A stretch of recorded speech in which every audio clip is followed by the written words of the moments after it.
Sfântului Duh. Amin. O femeie mare este credința ta. Fie ție după cum voiești. Matei, capitolul 15, versetul 28. Iubiți credincioși, Mântuitorul nostru Iisus Hristos, în Evanghelia de astăzi, ne săvârșește o minune. Și mai mult, laudă credința femeii cananeence. Sunt puține cazuri de felul acesta. Când Domnul Iisus laudă credința cuiva.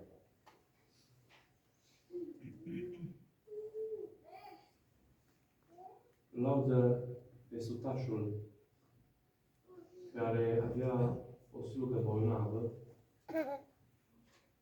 Acesta era un om milostiv.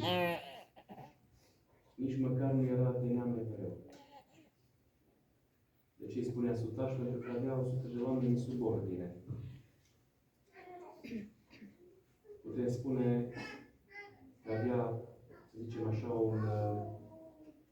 o funcție, un rang, să zicem, de major sau colonel în ziua de astăzi.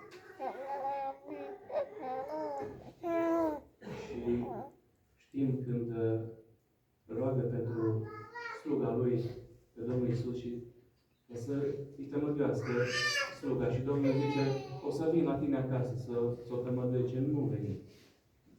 Că nu sunt vrednic să vii tu sub acoperișul casei mele. Fii doar un cuvânt. Că și eu am oameni sub ordine. Și dacă zic unea, du-te, merge, dacă zic altea, vino, vine. Sau fă un lucru și face. El știa cum stau lucrurile. Știa că există și o ierarhie, își dădea seama, o ierarhie îngerească. Nu numai aici pe pământ. Și se miră Domnul Iisus și zice, adevărat vă spun că n-am văzut atâta credință nici în Israel. Ce fie ție după cum ai crezut. S-a mântuit sluga lui în ceasul acela. La fel și Iair, când a venit, pentru că avea fiica bolnavă, era fiica lui de 12 ani. Și n-a mai apucat să meargă Domnul Iisus. Pentru că murise fiica când mergeau spre casa lui. Dar Domnul Iisus intervine rapid, îi primește vestea de la o slugă sau cineva din casă lui a venit să-i spună, nu mai supăra pe Mântuitorul, pe învățătorul, că fiica ta a murit. Și atunci Domnul Iisus spune, nu te teme. Crede-mă, vedeți? Nu l-a lăsat să dezvătătuiască. Să vină în minte tot felul de gânduri negre. Domnul Iisus intervine în momentul în care noi avem probleme. Trebuie doar să știm lucrul acesta. Spune, nu te teme. A primit vestea că ce s-a întâmplat, ce nu te teme, crede-mă. Și se mai izbăvit și a mers acasă la el și i-a înviat fiica. Sigur că avea și el o credință foarte puternică. Și astăzi, iată ce ne spune Evanghelia. În vremea aceea a venit Iisus în părțile Tirului și a Sidonului. Deci din Galileea, din nordul Țării Sfinte, Domnul Iisus a mers spre nord, în Libanul de astăzi. Sidonul era un orășel, apoi mai sus era Tirul și mai sus este Beirutul. Dar nu ajunge până la Beirut, ci doar în Tir și Sidon. În partea dreaptă, în partea stângă era Marea Mediterană, iar în partea dreaptă se afla Siria. Și apoi, sigur, cu Iordania. Și iată o femeie cananeancă din acele ținuturi, ieșind, striga, zicând. Noi n-auzim, nu știm cum striga de tare, dar cu siguranță că striga din tot sufletul ei. Pentru că iată ce îi spune. Miluiește-mă, Doamne, Fiul lui David. Fiica mea este rău chinuită de diavol. Nu zice miluiește-o sau tămăduiește-o pe fiica mea, ci miluiește-mă. De ce a spus miluiește-mă? Pentru că durerea fiicei ei era și durerea ei însăși. O durea sufletul de fiica ei. Nu ni se spune cum pătimea fiica ei, dar știm în altă parte. Când a venit exemplu un tată cu fiul lui și a zis cum se manifestă ce cu copilul și a zis de multe ori îl aruncă în apă și de multe ori în foc ca să-l piardă. Nu știm cum o chinuia Duhul, dar cu siguranță o chinuia rău de rău. Pentru că femeia aceea a strigat, dar striga așa de tare încât i-a mișcat și pe apostoli. Și interesant, la prima vedere, Domnul Iisus nu spune nimic. Oare nu-l interesa acea femeie, durerea ei? Îl interesa, dar el vrea să ne arate altceva acum. Vedem când s-au apropiat cei 10 leproși. Ne-am mai întrebat, dar aveți voi credință sau fie voi după credința voastră? Nu. Lui Iisus le ajungea durerea lor, suferința lor și le spune direct, mergi și vă arătați preoților și pe drum s-au curățit de lepră. Și acum nu zice nimic. Femeia roagă, strigă după el, să o miluiască, să-i miluiască, să vindece fiica. Și el nu zice nimic. El merge mai departe. Iisus să ne răspuns niciun cuvânt. Și apropiindu-se ucenicii lui, îl rugau zicând, i-a impresionat pe ucenici, pe apostoli, dă-i drumul că strigă în urma noastră, Doamne. I s-a făcut milă ucenicilor de femeia aceea, cum urla în spate, cum striga, aproape că se tăvălea pe jos de durere pentru fiica ei. Și ea știa că nu mâine trebuie să primească răspunsul, nici peste o jumătate de oră. Atunci era momentul ei. Atunci trebuia să-i răspundă Domnul, atunci trebuia să o vindece de fiica ei. De aceea nu tăcea. Striga din sufletul ei. Și iată ce spune Domnul. Deci, prima dată nu zice nimic, se duce mai departe. A doua oară zice, iar el răspundând a zis, nu sunt trimis decât către oile cele pierdute ale casei lui Israel.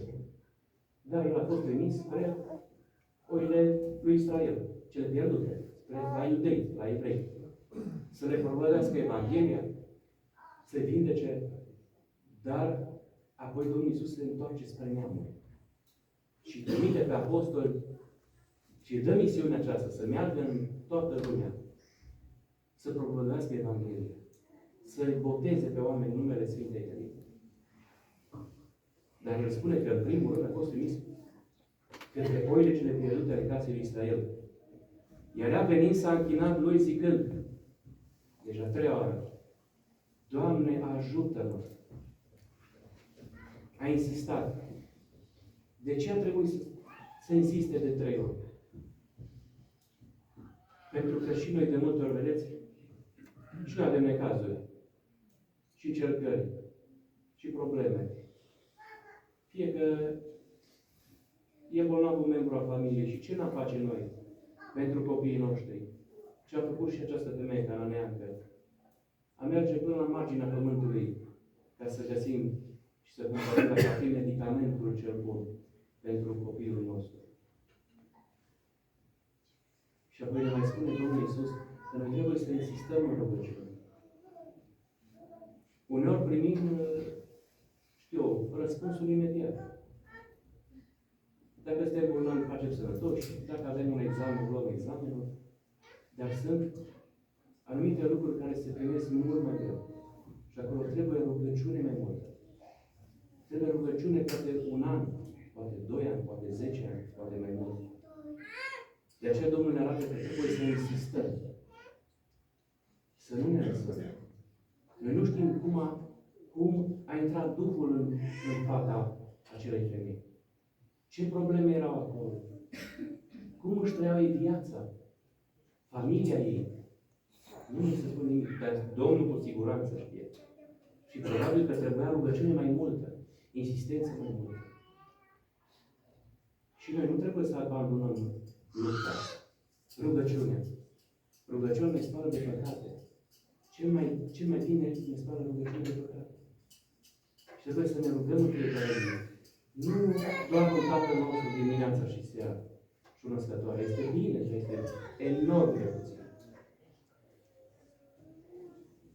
Prorocul ne spune cum să ne rugăm și de câte ori, de 7 ori te voi lăuda în zi, Doamne. De 7 ori. Deci nu trebuie să ne rugăm doar dimineața sau doar seara sau doar la prânz, ci de 7 ori te voi lăuda. Deci de 7 ori și nu de 7 ori. De câte ori avem ocazia. Pentru că unii sunt la serviciu, nu se pot ruga copiii 8 ore, trebuie să fie concentrați acolo la ceea ce fac. Dar mulți avem atât timp încât am putea să ne rugăm neîncetat.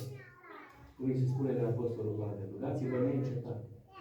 Și când o postim, să facem o puțină pauză și apoi să ne rugăm din nou. Să zicem, Doamne Iisus, să zicem născătoare, Tatăl nostru, să zicem rugăciuni, un acatism, un paraclis. Cu timp și fără timp să ne rugăm.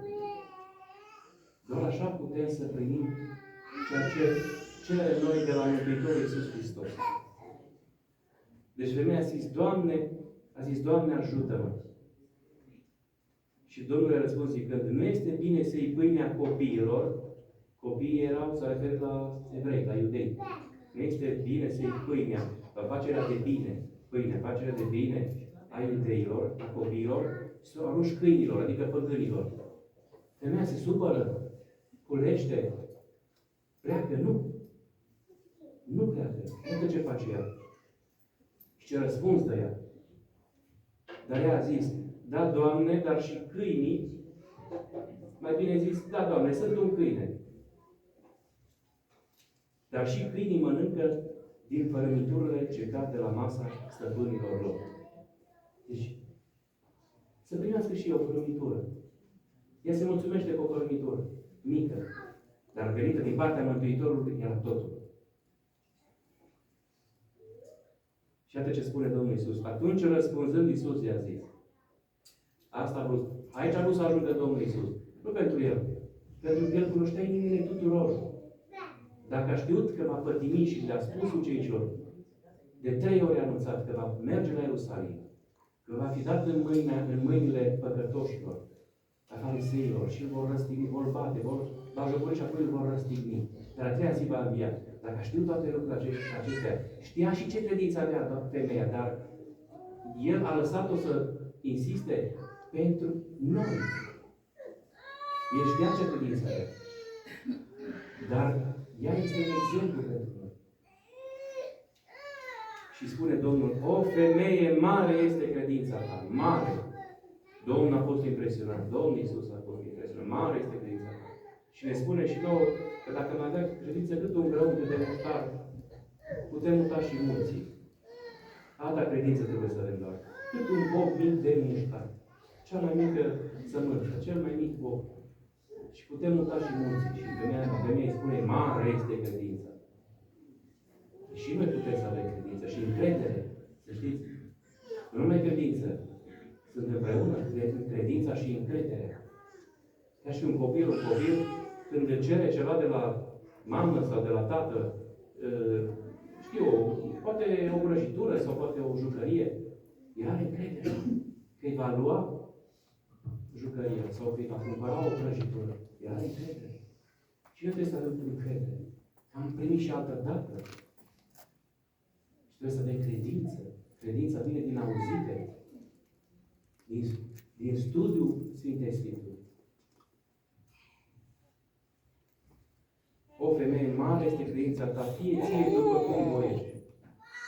Fie ție după, vedeți? Cine are credință poate să facă orice. Fie ție după cum voiești. Dar cine are credință și încredere în Dumnezeu nu mai face răul. Îl face doar bine. Și fie ție după cum voiești. Facă-se voia ta. Mare lucru. Și s-a tămăduit fiica ei din ceasul acela. Și noi putem fi tămăduiți. Avem multe boli. Sufletești, trupești. Dar mai e un lucru. Mi se spune când cere ceva, că noi toți În fiecare zi cerem ceva de la Dumnezeu. De la Domnul Iisus Hristos. Cerem sănătate, ajutor, prosperitate, multe lucruri cerem. Dar ni se spune, tot în Sfânta Scriptură, când cereți ceva, considerați ca și primit. Și veți avea. Deci să nu ne îndoim. Problema noastră e că ne îndoim. Cerem cu mintea, cu buzele, cu mintea, dar ne îndoim cu inima. Ne îndoim. Și îndoiala asta nu-i plăcută lui Dumnezeu. Se vede doar căldicei. Și spune, ori ești rece, ori ești fierbinte. Ori cer din tot sufletul și așteaptă-te să primești. Când cer ceva, consideră că ai și primit. Imaginează deja că ai. Când cer ceva, considerați că ai și primit și veți avea. Este simplu. Și este și un exercițiu. Când cere ceva și când avem un examen, deja să considerăm că am luat. Sau când suntem bolnavi, să gândim că suntem sănătoși, deja putem merge. În stânga, în dreapta, chiar dacă suntem poate la pat.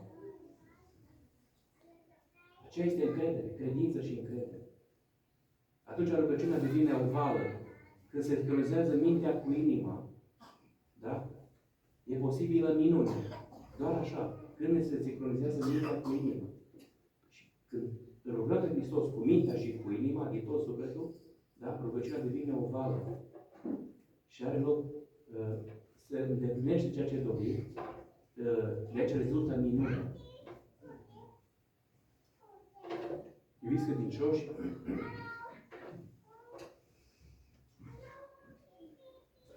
în timpul unei furtuni cu fulgere și valuri mari, o corabie era gata să se scufunde. Atât marinarii cât și oamenii de pe corabia aceea, de pe vasul aceea, erau teribil desperați. Credeau că vor pieri. Și erau disperați vieții oameni. Dar un copilaș stătea liniștit, se juca cu jucările lui. După multe ceasuri, s-a potolit furtuna și cineva mers și l-a întrebat pe copilaș. Băiețașă, te-am văzut că era așa de liniștit. Spune-ți, nu ți-a fost frică că ne scufundăm, că pierim aici în furtuna aceasta puternică? Și copilașul s-a uitat la omul acela cu ochii lui senin și a zis, nu, domnule, nu mă temem. Păi cum te temeai? De ce? Pentru că știam că tatăl meu este la cârmă. Copilașul era liniștit pentru că știa că tatălui este la cârma corăbiei. Noi nu suntem liniștiți, cu toate că ar trebui să fim ca acel copilaș. Hristos este la cârma vieții noastre. El ne conduce în viața noastră și ar trebui să lăsăm în grija Lui toate ale noastre. Dar noi nu. Noi nu lăsăm El să ne conducă viața. Vrem noi să ne conducem singuri, după mintea noastră. De aceea trebuie să lăsăm pe El. Să-i dăm întâietate Lui. Și dimineața, și la mine, și seara. Facă-se voia ta, de ce punem în rugăciune, facă-se voia ta, Doamne. Ori e voia Lui, să se facă ori voia noastră, Doamne. Dar ne spune, facă-se voia ta. Să dea Domnul și Mântuitorul nostru, Iisus Hristos. Ca să auzim și noi cuvintele minunate, când va fi momentul potrivit dincolo. Următoarele cuvinte să le auzim. O, credinciosule sau credincioasă, mare este credința ta, fie ție după cum voiești. Amin. Slavă Tatălui și Fiului și